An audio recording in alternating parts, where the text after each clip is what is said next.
You who are about to die, salute me. You have got to be kidding, said Sam. The big guy who had spoken waved a net and a long-handled pitchfork in front of Fred, Sam, and me. He sure doesn't look like he's kidding, said Fred. The fork-waving guy crouched in front of us. He wore a loincloth and sandals, and a mean look on his face.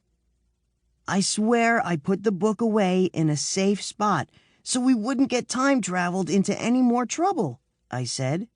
Maybe he isn't a real gladiator, and maybe this isn't really Rome 2,000 years ago.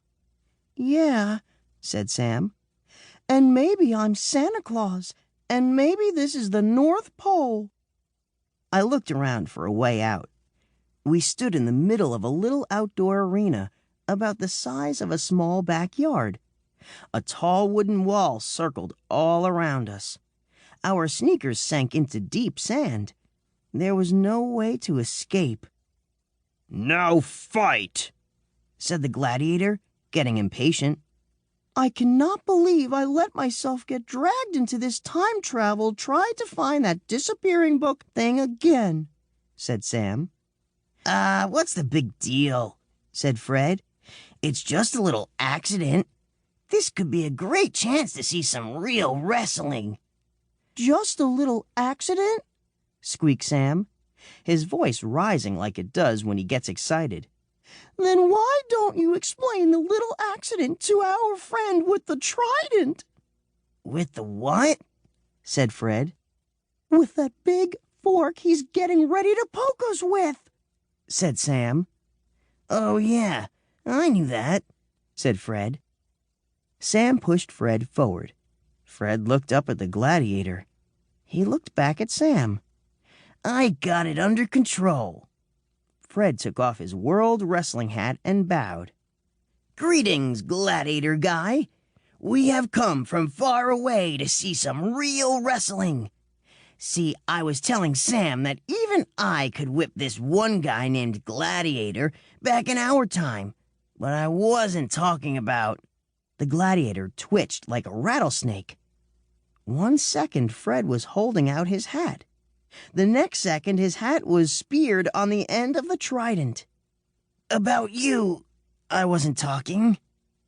Fred stared at his suddenly empty hand. The gladiator flipped Fred's hat off, then pointed the trident to 3 swords stuck in the sand. Now fight! Fred backed away slowly.